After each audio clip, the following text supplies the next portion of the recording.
Hello everybody and welcome to the Data Dose. I'm your host, Tucker Dixon, and for the next 10 minutes we will be looking at gaming news and information, of course while watching some good gameplay. So let's get it started. Finally, we get some news of the next generation of consoles. The news came on February 20th when Sony announced the PlayStation 4 in New York City, and they also revealed some details about the console. According to Sony, the console will be called PlayStation 4, and it will be released just in time for the holidays in 2013. So we have a general idea of when it is coming out. We know what the console will be called, but I'm sure everyone wants to know one thing. How much is it going to cost? Right now, we don't know because Sony did not even mention one detail about the price during their announcement, which is an important thing to know about the console. It just might be the most important thing to know about the console. Now, there are some rumors going around that the price will be around $400 to $500. However, Sony says that they will talk about the official price at E3 later this year. Do you want to know what the PS4 looks like?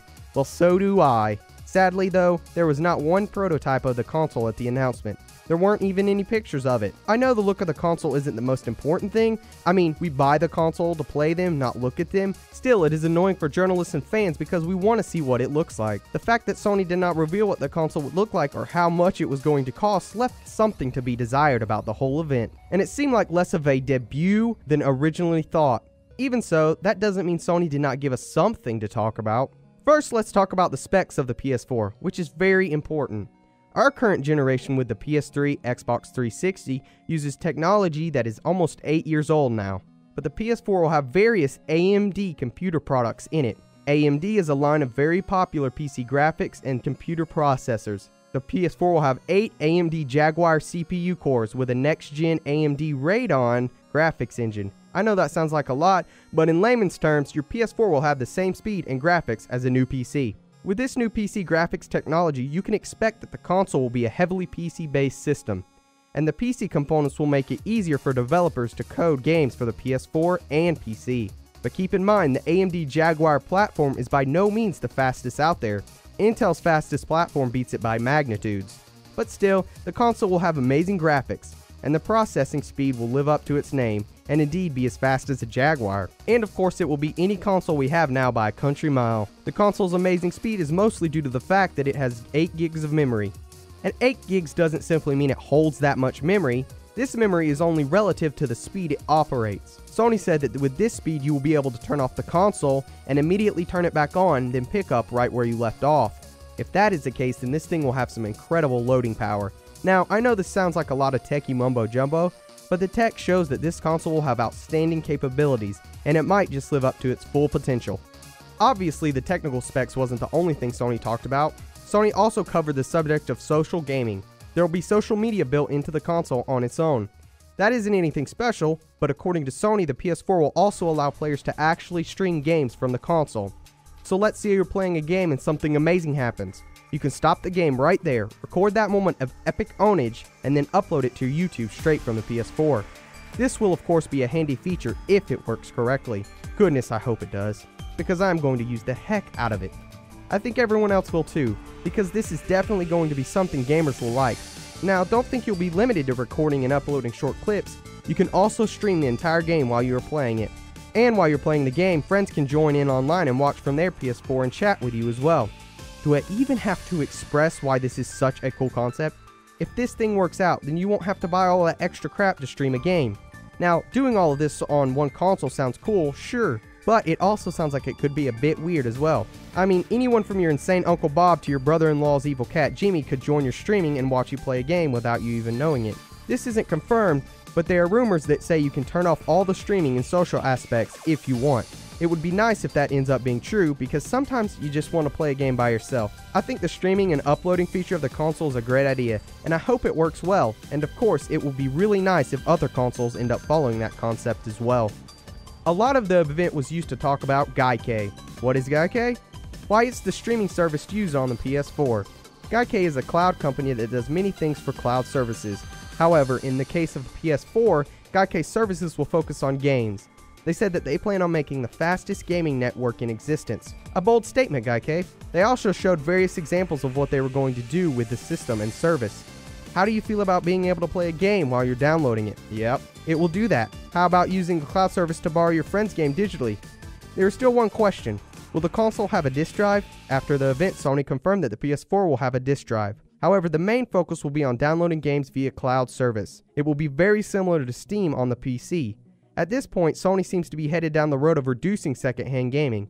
We have heard rumors of Microsoft doing the same thing, but Sony placed heavy emphasis on its cloud gaming and on its market for video games. There's no question about it. This whole cloud gaming thing will indeed reduce the amount of used games for the console.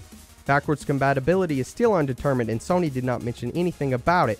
However, they did mention that the cloud service will allow you to download any game that you already own from the PS3. I'm sure everyone hopes that the console will be backwards compatible, but we will have to wait and see about that. Of course, what's a console without its games? There were quite a few games announced, but don't get too excited. Not all the games announced were something brand new.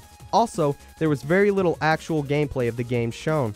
30 seconds at the most, and that was only for a couple of games. But anyway, I'll tell you about some of the games that were announced.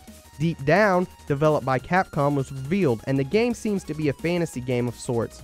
All they showed was a minute-long CGI trailer for it, and not any actual gameplay. A little misleading, well, a lot really, because it didn't tell us anything about what the actual game was going to be like. Oh, Blizzard made an appearance to announce Diablo 3 for the console. Absolutely nothing special, considering this has been out for 6 months on the PC.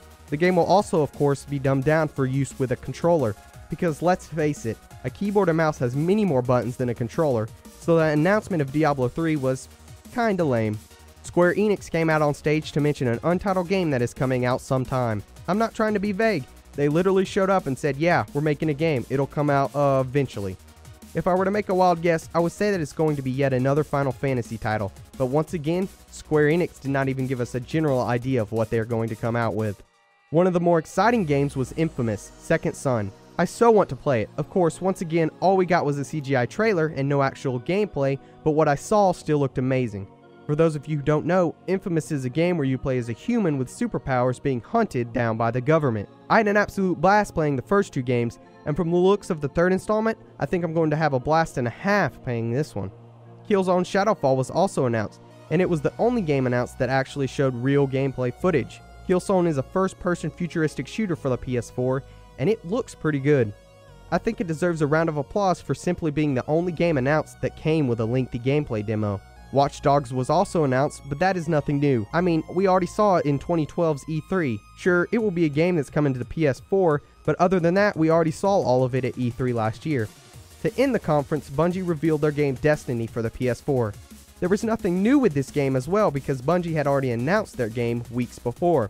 However, I will say that this was my favorite part of the whole conference, but there was nothing new about what they showed or said. It was all just stuff from earlier that week. In the games department, Sony left a lot to be desired, giving us old news that was not exciting to see. So what exactly can we take from Sony's announcement? Well, not too much considering a lot of the news was old.